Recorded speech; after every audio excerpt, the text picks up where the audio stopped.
Chosen one, stop what you are doing right now and lock every part of your attention onto this message. That restless feeling you have been carrying around all week, the one that keeps telling you something is wrong, but you cannot identify what it is. I need you to sit with that for just a moment longer, because I am about to tell you exactly where it is coming from. The enemy is working overtime today for one reason and one reason only. He knows that what I am about to say to you will break the agreement you have unknowingly been living under, and he cannot afford for you to hear it. It all shifts in the next few minutes. Or maybe you woke up at 3 a.m. in the morning this week with an unsettled feeling about a specific person, a specific situation, a specific door, and you sat in the dark asking God whether what you were sensing was real or whether you were losing your mind. You felt it. You knew something. And then the voices started. The voice that said you were being too sensitive. The voice that said you had no proof. The voice that said you were pushing people away with your discernment. Maybe you even apologized for feeling it. Maybe you tried to suppress it to keep the peace, to seem reasonable, to avoid the conflict. And yet here you are. Because what you felt was real. The enemy has been working overtime this week for one reason and one reason only. He knows that your intuition is not just instinct. He knows it is a divine frequency, and the moment you stop second-guessing it, his entire operation against your life collapses. That is why he has been flooding your mind with doubt. That is why every person who needed you to stay confused kept telling you that you were overthinking. That is why the warfare has felt so personal, so targeted, so relentless. Because you are not just sensitive, you are spiritually calibrated. And calibrated people are dangerous to darkness. It all comes to light now. The confusion ends. The gaslighting ends. The cycle of trusting yourself and then betraying yourself ends, not because of luck and not because time finally ran out on the situation. It ends because of what you chose to do, because somewhere in the middle of all the noise, you chose to hold on to what you felt even when you could not prove it. That act of quiet faithfulness to your own spirit was the moment everything shifted. You did not find this recording by accident. The algorithm did not bring you here. The Holy Spirit did. This is a divine appointment that was scheduled before the foundations of the earth. You are standing at a threshold right now, and what you are about to hear is not information. It is confirmation. Do not click away. Your future self is begging you to stay, because if you leave before this message is finished, you will walk back out into the noise without the one thing that will silence it permanently. In the next few minutes, I am going to hand you the spiritual verdict that confirms what your intuition already knew. I am going to walk you through the exact pattern the enemy uses to make chosen people distrust their own discernment, so you can identify precisely where you were being manipulated and where you were actually winning. And at the end, I am going to give you a declaration that seals your confidence in the gift God placed inside you, so that no voice, no person, and no circumstance can ever make you doubt it again. I know what the last 72 hours have felt like. The atmosphere has not just been tense, it has been electric, like the charge before lightning strikes. Maybe you have been watching something unfold in real time, something you predicted, something you warned about, something you felt in your body before it became visible. And instead of feeling victorious, you feel strangely heavy. Because being right about something painful is not a celebration, it is a weight. Or maybe you are still waiting for the confirmation. Maybe you felt something, you acted on it, you made a decision based entirely on what your spirit told you, and the proof has not fully surfaced yet. And in that waiting space, the enemy has been planting a very specific lie. He has been whispering that your discernment cost you something it did not have to cost you. He is replaying that moment when you walked away, or when you spoke up, or when you chose distance over closeness, and he is telling you that was impulsive. He is telling you that you moved too fast, that you judged too quickly, that a more patient, more gracious, more forgiving person would have stayed. He is telling you the gift that God placed inside you is actually a flaw. But I need you to hear what the scripture actually says about this moment. 1 Corinthians 2015 says, "The person with the Spirit makes judgments about all things, but such a person is not subject to merely human judgments." Listen to that. The person with the spirit makes judgments about all things. That feeling you had was not paranoia. It was the Spirit of God in you doing exactly what it was designed to do. And no human verdict, no accusation of being too sensitive, no social pressure to perform doubt carries any authority over what the Spirit of the living God deposited inside you. You are not in a cycle of confusion. You are in a conclusion. The heaviness you feel right now is not the weight of having made a mistake. It is the weight of a chapter that is finally, completely, permanently closing. The tension you feel is not instability. It is the cord being pulled to its absolute limit right before it snaps and the new thing rushes in. You think that moment when you chose to trust yourself instead of the noise was risky. You think walking in your discernment without applause, without validation, without evidence that anyone else could see was a vulnerability. But let me reframe your reality right now. That was not weakness. That was warfare. And you won. And what's happening in your body right now is not anxiety. It's not overthinking. It's not you being too sensitive or too much. What you are feeling is recognition. Your spirit already knows the truth before your mind catches up. That's not a glitch in your design. That's the design itself. Imagine your body as a finely tuned instrument, vibrating in response to unseen forces. The tension you feel, the quickened heartbeat, the knot in your stomach, these aren't malfunctions. They are the strings of your soul plucking in harmony with a truth your mind hasn't yet grasped. It's an echo of divine knowing resonating within your very cells. Most people have been taught to distrust the very thing God wired them with. They were told to wait for proof, to ask for a second opinion, to logic their way through what was never meant to be logically processed. They were handed maps for a terrain that could only be navigated by an inner compass. So they silenced the signal. They apologized for the feeling as if a divine whisper was an imposition. They talked themselves out of what they already knew deep within their core, convincing themselves it was just imagination or overreaction. And then, with a sigh of resignation, they watched their inner knowing unfold exactly the way their gut had already told them it would.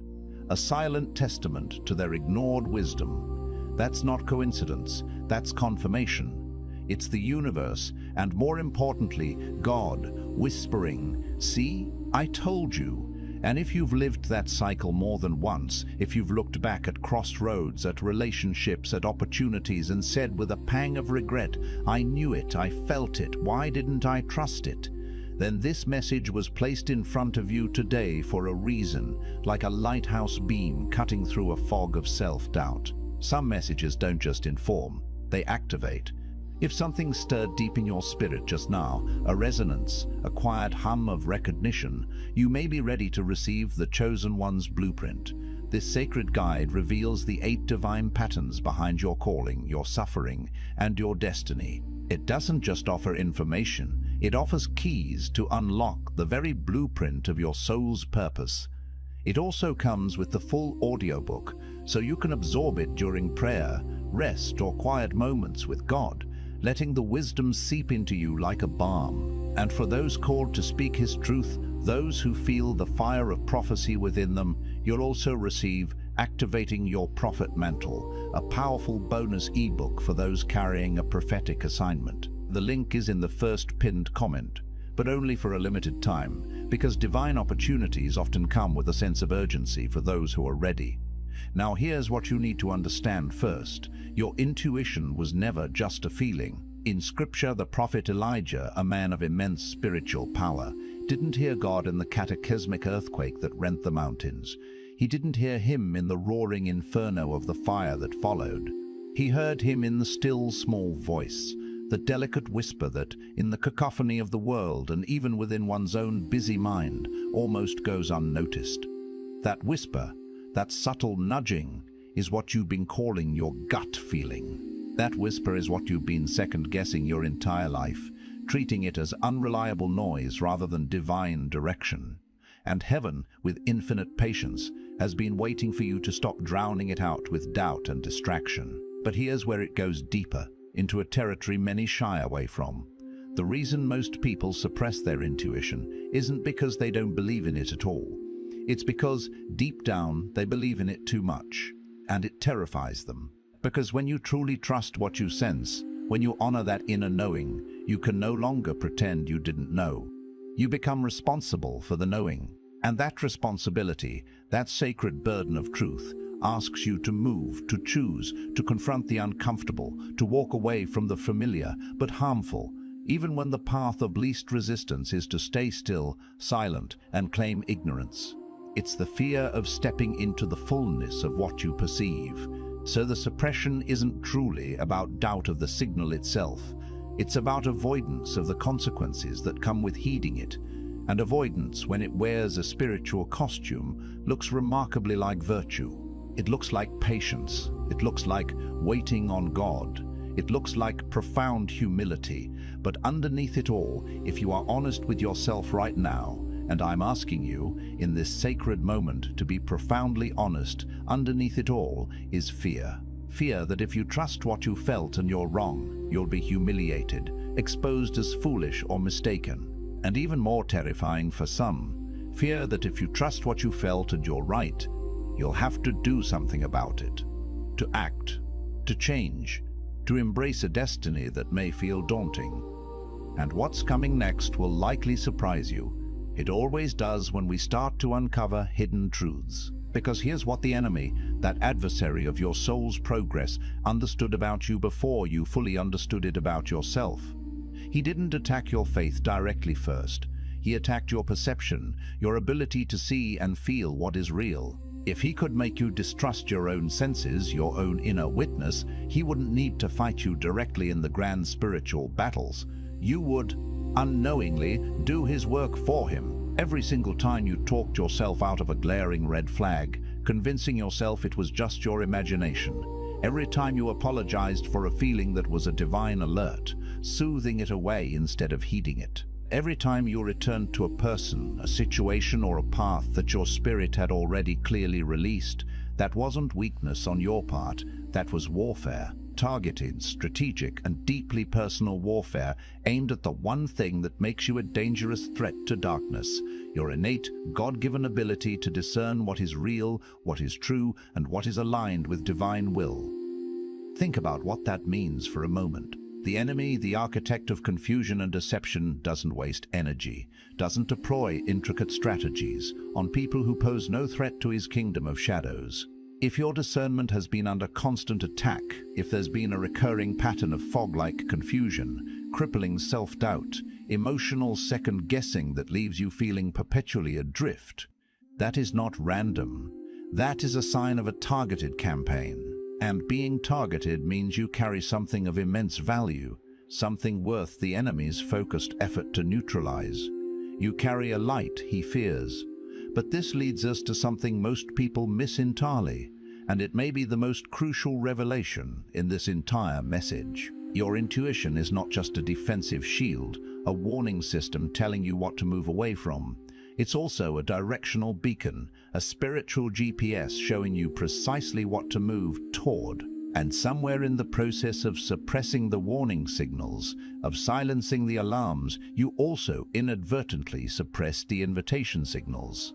You stop trusting the gentle but persistent pull toward certain people who resonate with your soul's purpose, certain rooms where your gifts will be needed, certain callings that align with your deepest destiny, certain seasons of your life that are divinely ordained. Because the very mechanism you used to ignore the danger was the same mechanism you used to ignore the invitation to your greatest potential. Stay with me, because what I'm about to share next is the pivotal piece, the insight that can truly break the cycle of self-betrayal. When God called Samuel in the night, a young man dedicated to the temple, Samuel didn't immediately recognize it as God's voice.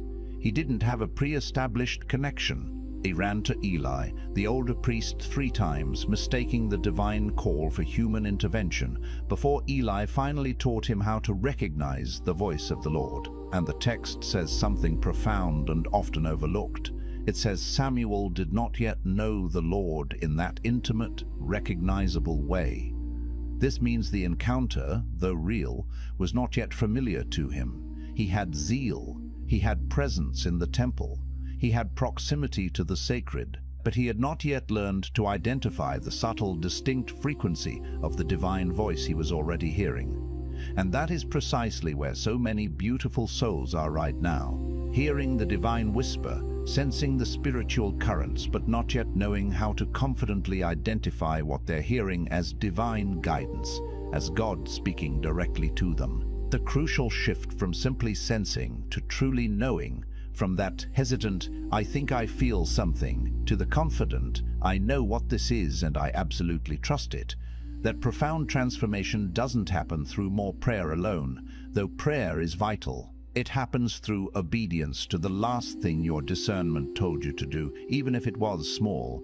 Because intuition, like any spiritual muscle, like faith itself, grows and strengthens exponentially when it is exercised. Every single time you honor what you sensed and act on it, you are sending a powerful affirmation to your spirit. I trust what lives here. I trust this inner compass. I trust the divine connection. And that trust compounds. That compounding trust becomes unshakable clarity. That clarity then blossoms into genuine spiritual authority. And here's where it goes into sacred territory, a place many teachers and healers, even well-meaning ones, are hesitant to explore. There is a counterfeit to true spiritual discernment, and it often operates in the same spiritual neighborhood. It can sound remarkably like intuition. It can carry the same sense of urgency and conviction, but it does not come from the same pure divine source. It's often referred to as familiar spirits, and they are called familiar because they are intimately acquainted with your patterns, your deepest wounds, your unique triggers, your personal language. They can mimic the feeling of a divine signal with such terrifying precision that, without true spiritual grounding and a robust internal discernment framework, you cannot tell the difference by feeling alone. This is not said to create fear, but to foster a profound and healthy reverence. Because if you've ever made a decision that felt spiritually right in the moment, only to have it lead to devastation or deep regret, it is profoundly worth asking, not just, was I deceived, but more importantly, what in me was the entry point for that deception? What wound, what unmet need, what unhealed place was the counterfeit speaking to? Because that is where the true transformative work lies, not in simply rebuking the deception from the outside, but in healing and wholeness within, which is what made the counterfeit convincing in the first place. In just a moment, we'll uncover what's been hidden in plain sight for so long, the core issue you've been carrying, perhaps without even realizing how heavy its burden truly is. Because beneath all of it, beneath the suppressed signals, the relentless warfare against your God-given perception, the pervasive confusion between the true divine voice and the cunning counterfeit, there is a root. And the root is this simple yet devastating truth you were taught at some point in your journey, likely in your formative years, that your inner world, your feelings, your perceptions, your very sense of what is real, was unreliable. Perhaps it was a parent who consistently dismissed your emotions, labeling them as overreactions or dramatic. Maybe it was a religious community that taught you to submit what you sense to external, often fallible human authority without question, effectively invalidating your inner witness. Maybe it was a toxic relationship that so thoroughly distorted your sense of reality, gaslighting you into oblivion, that you stopped trusting your own mind and heart altogether. Whatever the specific origin story, something happened. A seemingly small incident or a pattern of invalidation that planted a deep seed of inner distrust. And that seed, watered by every subsequent disappointment, every instance of self-doubt, every ignored intuition, grew into a dense, suffocating forest of hesitation that now stands like an impenetrable barrier between you and the vibrant, purpose-filled life your discernment was divinely designed to unlock. This is not your fault. You did not choose this programming, but it is now undeniably your responsibility to transcend it. Because the season you are now entering, the divine assignment that is unfolding before you, does not have room for the hesitation and self-doubt that the last season meticulously cultivated. What God is now moving you toward, the next level of your calling and destiny, requires the full, unhindered use of every single gift, He intricately placed inside you. And discernment is not a secondary optional gift. It is the governing gift. It is the master key, the foundational operating system that determines what you receive and what you rightly reject, who you allow into your sacred space and who you gracefully release. Without your discernment functioning at its full, God-intended capacity, every other spiritual gift you possess becomes vulnerable to manipulation and misuse. And here's the part you probably didn't expect: the profound reframing that illuminates everything you just received. The proof your intuition was right, the moments of vindication when you look back and see the accuracy of your inner knowing, was never meant to be solely a moment of, "I told you so." It was meant to be a moment of commissioning, a divine endorsement for your next step. When you look back and see that you knew, when the confirmation arrives like undeniable sunlight, melting away all doubt, that's not heaven saying, "See, I knew you could do it." That's heaven saying, with loving authority, "Now you know what you carry. Now you understand the power of this gift. Now stop apologizing for it. Now stop shrinking it to make others comfortable or to fit into their limited perceptions. Now stop waiting for permission from people who were never given ultimate authority over the divine blueprint that God placed within you." The shaking you feel within, that sense of upheaval or intense energy, is not fear. The shaking is activation. It's the powerful, palpable moment the gift stops being a theoretical concept you ponder and starts being an operational force you wield. It's the moment you transition from saying, "I think I might be discerning," to the empowered declaration, "I know what I'm carrying, and I know how to use it for God's glory." You were not built for confusion. You were built for profound, unwavering clarity.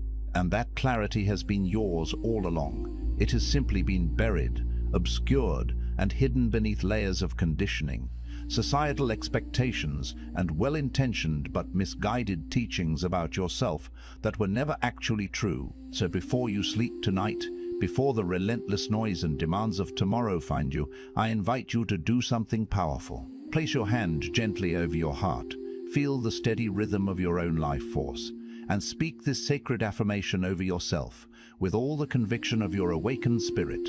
I release every agreement I have ever made with doubt, and I break every negative word spoken over my mind and spirit that declared me too sensitive, too emotional, or too much. I reclaim the sacred discernment God placed within me before I was even formed in my mother's womb.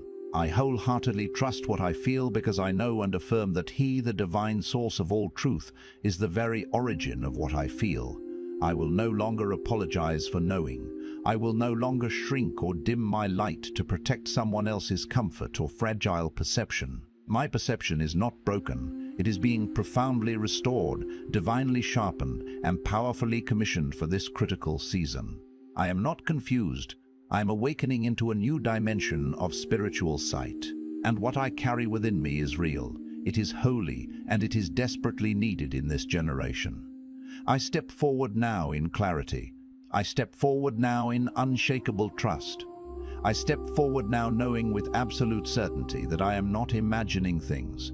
I am discerning them with divine precision. And from this sacred moment forward, I honor this God-given gift with the unwavering obedience it so profoundly deserves. If this message resonated deeply within you, if it confirmed something your spirit has been carrying and longing to express, don't let this powerful encounter pass without going deeper into its truth. The link in the first pinned comment holds something truly special, a resource that was meticulously built for people exactly like you, people ready to embrace their divine discernment. Go find it. It's waiting for you.